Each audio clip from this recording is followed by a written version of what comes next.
चलें जी। Let's resume from the break now. अब हम अपनी ब्रेक से रिज्यूम करते हैं और अपनी बात को आगे बढ़ाते हैं।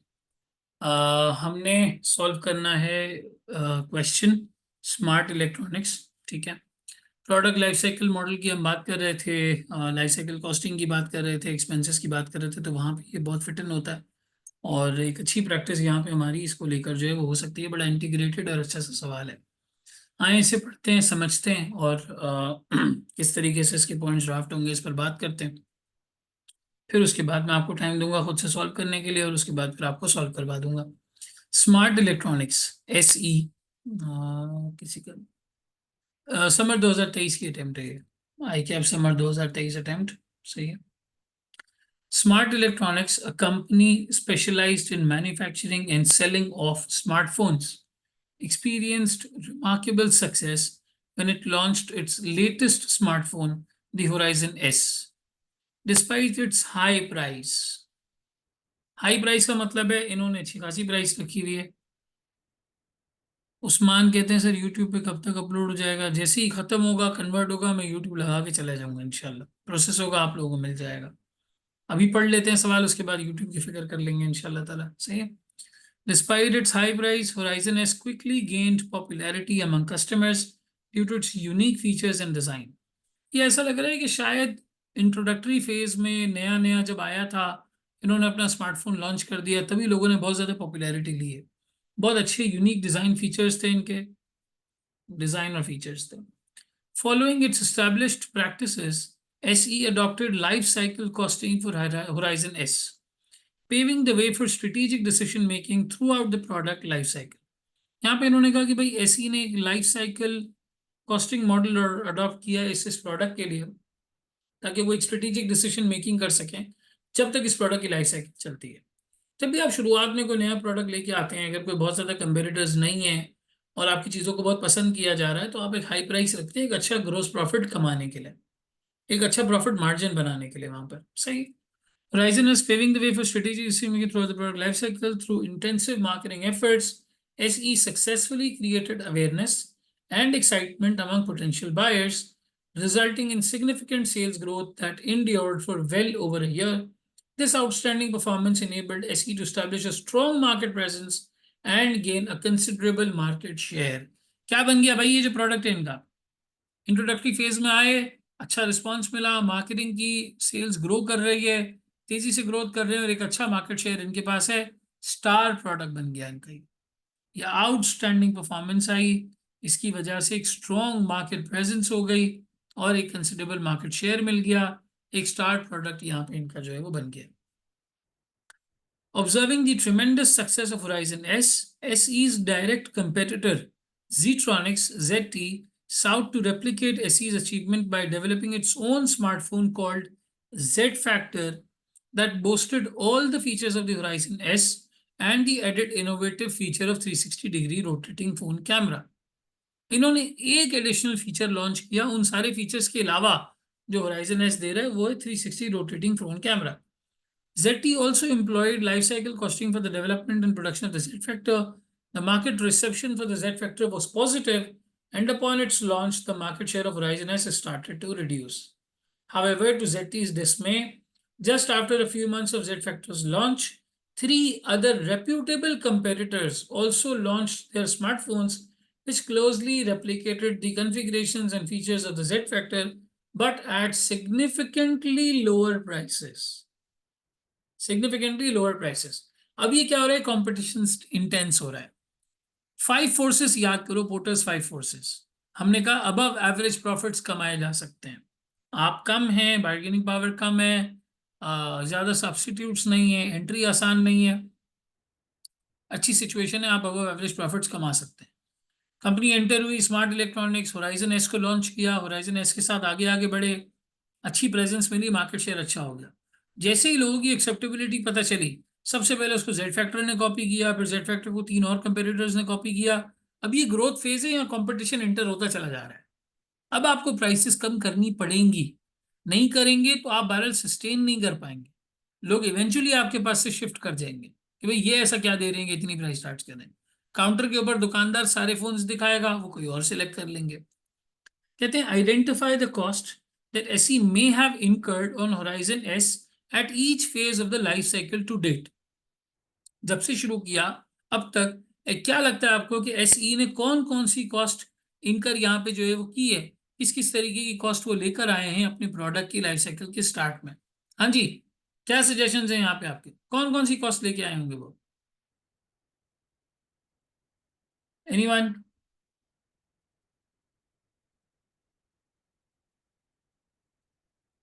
कौन कौन सी कॉस्ट उन्होंने इनकर की होगी?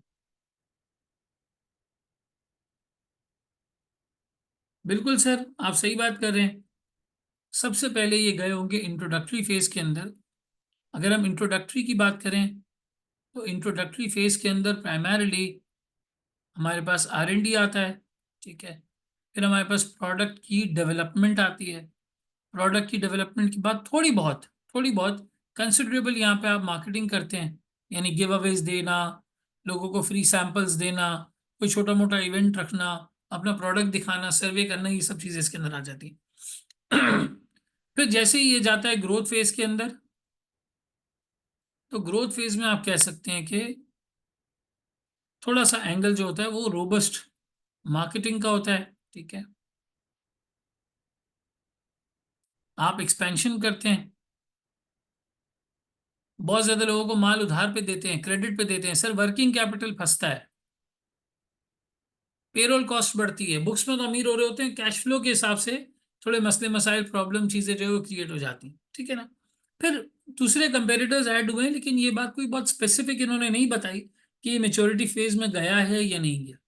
लेकिन अगर मान लेते हैं 1 मिनट के लिए कि मेच्योरिटी फेज में भी चला गया है अगर, तो सर मेच्योरिटी फेज के अंदर कोई बहुत ज्यादा लंबी चौड़ी कॉस्ट आपको इनकर करने की जरूरत नहीं होती।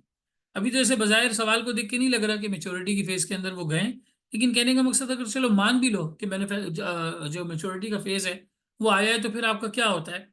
सर ज्यादा से ज्यादा यहाँ पर आप थोड़ा बहुत मैन्युफैक्चरिंग पे अपना खर्चा करते हैं, ठीक है, ताकि आप मैन्युफैक्चरिंग को ऑप्टिमाइज कर सकें, आप वेस्टेजेस वगैरह को कम कर सकें, जो आपका नुकसान हो रहा है वहाँ पे इसको रोक सकें। मैन्युफैक्चरिंग की ऑप्टिमाइजेशन होती है, और थोड़ी बहुत प्रोडक्ट इन्हांसमेंट हो जाती है। आप थोड़े नए फीचर्स लाने की कोशिश करते हैं, थोड़ा इंप्रूव करने की कोशिश करते हैं, सही। अब एप्पल का बिजनेस मॉडल फोन बेचना नहीं है, फोन में कोई नई इनोवेशन नहीं लेके आ रहे हैं, तकरीबन एक जैसे ही फोन होते हैं जब भी आते हैं, थोड़ा बहुत फर्क होता है, टाइटेनियम वगैरह के ऊपर थोड़ी बहुत वो टोपी वोपी पहना देते हैं, वरना उनका जो मसला है वो सिस्टम, वो इको सिस्टम बेच रहे हैं।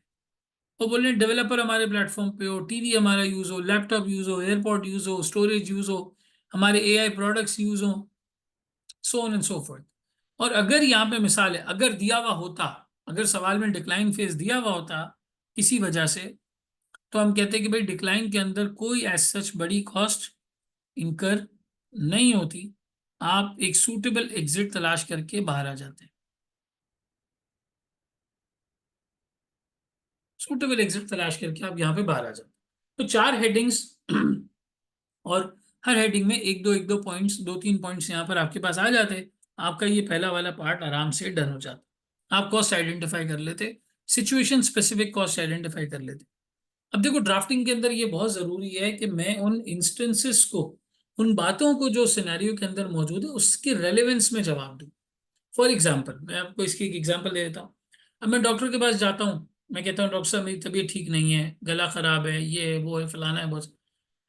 अब डॉक्टर मेरी जो जो बीमारी है, जो तकलीफ है, उसका जवाब नहीं दे रहा, मुझे कह रहा है देखें बुखार जो है वो 16 चीज़ों की बिना पे होता है, उन 16 में से 4 ये हैं, 4 में से एक ये है, एक की इतनी कंडीशंस होती हैं, इस कंडीशन में पेशेंट। मैं उसको बोलूंगा भाई मुझे थियरी क्यों सुना रहा है, मेरे मसले का जवाब बताना। तो यहाँ पे एग्जामिनर को पढ़ाने नहीं बैठ जाना कि इंट्रोडक्टरी कॉस्ट क्या होती है, ग्रोथ क्या होता है, प्रोडक्ट लाइफ साइकिल क्या होता है। वो एग्जामिनर बोल रहा है भाई मैंने वो मांगा ही नहीं है, मैं सिंपल कह रहा हूँ आइडेंटिफाई द कॉस्ट।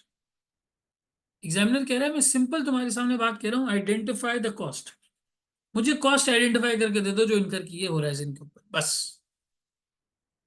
इधर उधर की कहानियां नहीं करो, यहाँ रेलेवेंस बहुत जरूरी है। अगर आप अपने आंसर्स के अंदर रेलेवेंस नहीं लाएंगे, एग्जामिनर बोलेगा यार ये कहानियां कर रहा है, ये मुझे बता रहा है कि मेरी किताब के पेज नंबर 516 की सेकंड पैराग्राफ की चौथी लाइन में क्या लिखा हुआ है। No means asking you that, आप लिंक करें सिनेरियोस, जो बात यहाँ पूछी है वो बताएं, रेलेवेंट स्पेसिफिक बात करें। आपके घर वाले आपसे कोई मसला डिस्कस करेंगे, तो आप अपनी किताब सुनाएंगे या मसले का जवाब देंगे उनको? भाई ये बात है, इसका ये मसला है, ये सोल्यूशन है, ये इस तरीके से होगा। खत्म हो गई बात। पार्ट बी में कहते हैं briefly discuss the current pricing strategy employed by SE and JT. Also recommend future pricing strategies for their respective product considering the evolving market dynamics outlined in this scenario. अब यहाँ पे तो हमें समझ आया कि भाई इन्होंने थोड़ा सा अपनी हाई प्राइस यहाँ पे जो है वो रखी हुई है, सही है। जेड टी भी लाइफ साइकिल कॉस्टिंग लेके आते हैं, ठीक है। अच्छा, जेड टी ने अभी बहुत ज्यादा कोई प्राइसेस अपनी गिराई नहीं है, तो इस इंडिकेशन हमें सवाल में नहीं मिल रही। हाँ भाई बताओ, अभी क्या प्राइसिंग स्ट्रेटजी है और आगे क्या है? एक्सीलेंट, फरजान ने बहुत अच्छा जवाब दिया। सर अगर मैं एसई की बात करूं, तो एसई की जो करंट प्राइसिंग स्ट्रेटजी है, करंट, वो है market skimming. Sir market skimming कब रेलिवेंट होती है? मार्केट स्किमिंग तब रेलिवेंट होती है जब लो कंपटीशन हो, ठीक है। ग्रोथ और एक्सेप्टेंस बहुत अच्छी है प्रोडक्ट की, लोग बड़ा पसंद कर रहे हैं, बहुत अच्छे तरीके से इसको एक्सेप्ट कर रहे हैं, यूज कर रहे हैं। वहां पर आप एक हाई मार्जिन वाला काम कर सकते हैं, ठीक है। हाई मार्जिन वाला काम यहाँ पे किया जा सकता है। एसी की स्ट्रेटजी के अंदर हमें भारत ये वाली चीज जो है वो नजर आ रही है, ठीक है। जेड टी के बारे में क्या कहते हो भाई?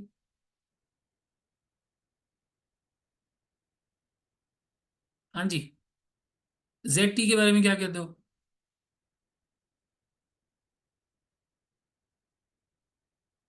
सर जेड ने थोड़ा बहुत उसके आसपास की प्राइस में उसको लॉन्च किया होगा, क्योंकि एक फीचर उन्होंने एक्स्ट्रा दिया, ठीक है ना।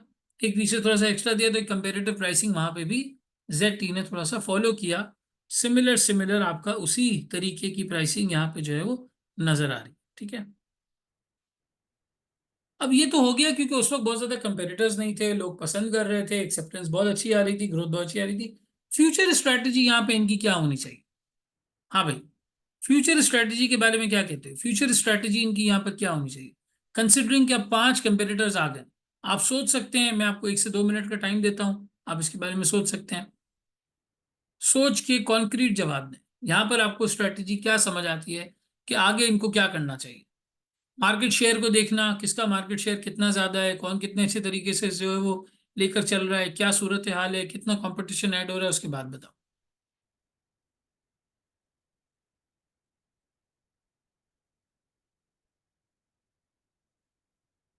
हाँ जी।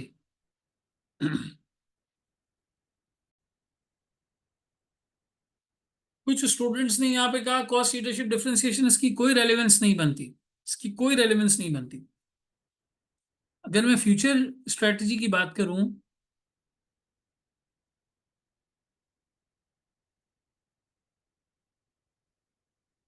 सर एसई को, एसई का हाईएस्ट मार्केट शेयर है, ठीक है ना, सबसे ज्यादा मार्केट शेयर इनके पास है। बट बड़े कंपेटिटर्स ऐड होते जा रहे हैं, so they should closely closely monitor their market share. इनको इसको मार्केट करने की, मार्केट शेयर को मॉनिटर करने की बहुत जरूरत है। Keep monitoring closely and reduce the price in line with competition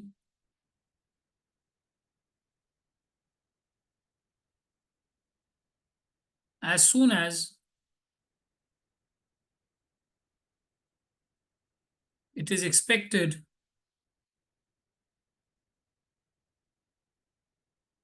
that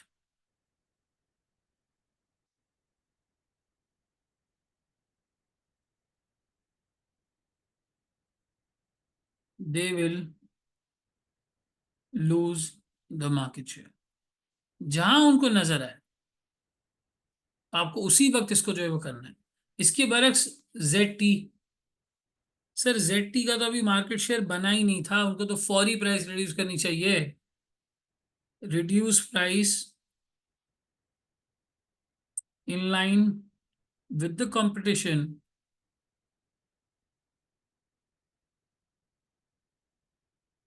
as soon as possible,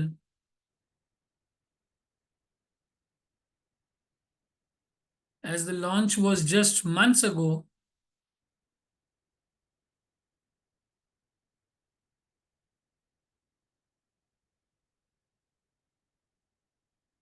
and they need to capture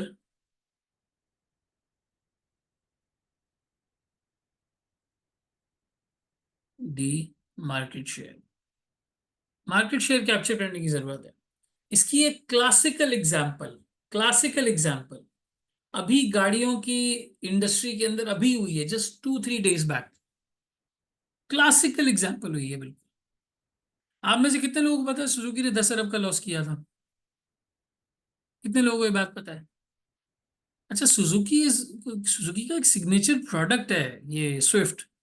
मतलब बुलेट मानी जाती है ये गाड़ी, इतनी तेज है। छोटी गाड़ी पे आपने 1300 सीसी का इंजन डाला हुआ है, बहुत ज्यादा।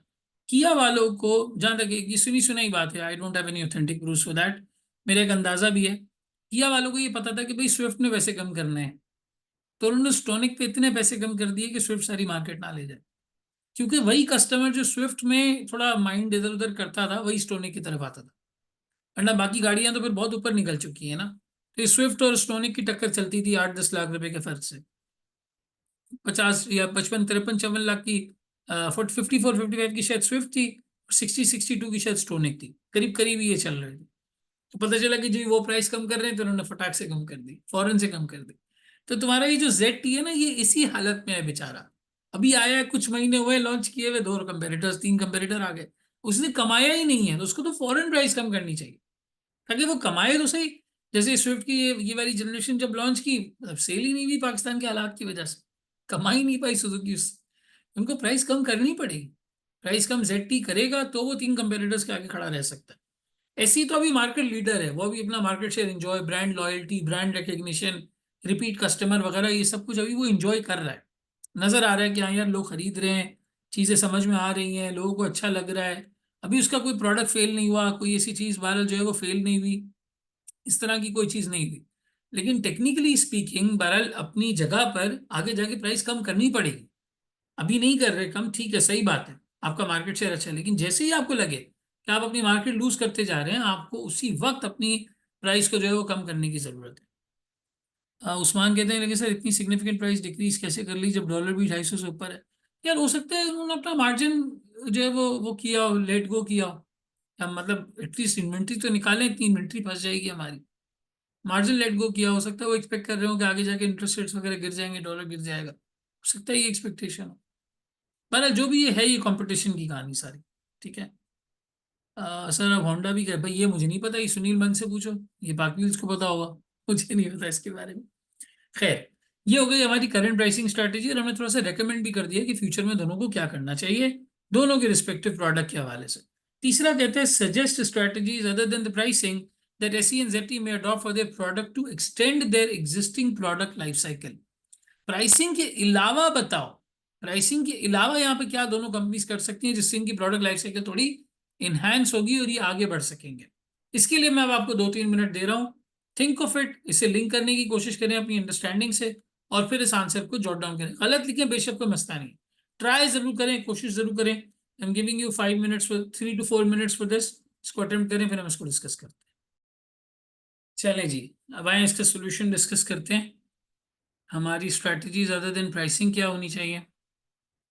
आप में से बहुत सारे लोगों ने जो है वो चैट पर आंसर्स लिखे, लेकिन सीधा सीधा पॉइंट सबके सही थे, लेकिन इनकम्प्लीट थे। इसको पूरा एक पैकेज बनाना पड़ेगा इस पूरी चीज का। देखो, आप इसको ऐसे सोचो जैसे आपका अपना बिजनेस है। आपने स्मार्टफोन्स की कंपनी शुरू की है, और सामने वाला शख्स जो है वो ऐसे 4-5 कंपेटिटर्स मार्केट में आ गए, वो आपका शेयर छीनने वाली कोशिश कर रहे हैं। आप क्या करेंगे? सबसे पहला और सबसे बेसिक काम आप ये करेंगे, जो बहुत लोगों ने सही बता भी दिया, सर हम फीचर एनहांसमेंट पे काम करेंगे। जो आज होता भी है, स्मार्टफोन्स लड़ते ही इसी चीज के ऊपर है कि हम ये वाला फीचर लाए, हम ये वाला फीचर लाए। सबसे पहले हम यहाँ पे फीचर्स एनहांसमेंट पे काम करेंगे, हमारे फीचर्स बढ़ जाए। हम प्रोडक्ट क्वालिटी के ऊपर काम करेंगे। सही बोला आप लोगों ने, बिल्कुल। हम इनोवेशन के ऊपर काम करेंगे। बहुत सारे लोगों ने यही जवाब दिया। देखो, डिफरेंशिएशन बोलना एक ब्लैंक स्टेटमेंट है। कुछ डिफरेंट करेंगे, डिफरेंट फीचर लाएंगे, ये स्मार्टफोन की बात लगती है। डिफरेंशिएशन करेंगे, ये एक जनरलिस्ट बात लगती है, कहीं भी लगा दो, कहीं भी कर दो, ऐसे नहीं हो सकता। जनरलिस्ट बात नहीं करनी, स्पेसिफिक बात करनी है। स्मार्टफोन में एक डिफरेंट फीचर लाएंगे, डिफरेंशिएशन लाएंगे, किसमें मार्क्स मिलेंगे? पहले वाले में मिलेंगे। स्मार्टफोन में इनोवेशन लाएंगे, स्मार्टफोन की प्रोडक्ट क्वालिटी इंप्रूव करेंगे, और दूसरा ये प्रोडक्ट इंप्रूव करेंगे। आप स्पेसिफिक बात करें, स्मार्टफोन में फीचर्स लाएंगे। क्या सर सिर्फ फीचर्स लाना काफी हो जाएगा? क्या सिर्फ फीचर्स लेके आना काफी हो जाएगा? नहीं सर, आपको प्रमोशन पे भी रोबस्ट जाना होगा। प्रमोशन स्ट्रेटजीज अपनानी होंगी, वो डिस्काउंट्स हो सकते हैं, वो कोलैबोरेशंस हो सकती हैं, वो मिसाल के तौर पे आपकी इस तरह की स्ट्रेटजीज हो सकती हैं जहां पर आप, नहीं ये किसी ने लिखा ऑगमेंटेड प्रोडक्ट इंप्रूवमेंट, भाई पहले खुद तो डिफाइन करो कहना क्या चाह रहे हो यहाँ पे। जार्गन नहीं फेंकना है, जार्गन फेंकने से मार्क्स नहीं मिलेंगे। स्पेसिफिक बात करो, क्या इंप्रूव करोगे इसके अंदर? हाँ, पावर बैंक वगैरह इस तरह की कोई स्कीम्स हैं, प्रमोशन एक्टिविटीज हैं। प्रमोशन स्ट्रेटजीज के अंदर सर क्या क्या हो सकता है? प्रमोशन स्ट्रेटजीज के अंदर हमारे एड्स हो सकते हैं, ठीक है। हम अपने कस्टमर का एक्सपीरियंस बेहतर करें।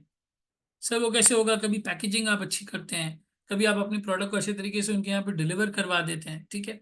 आप बहुत अच्छी डिस्ट्रीब्यूशन क्रिएट करते हैं,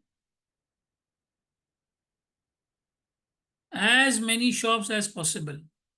एक जमाने में पाकिस्तान में एक फोन आया करता था, क्यू मोबाइल, ठीक है ना।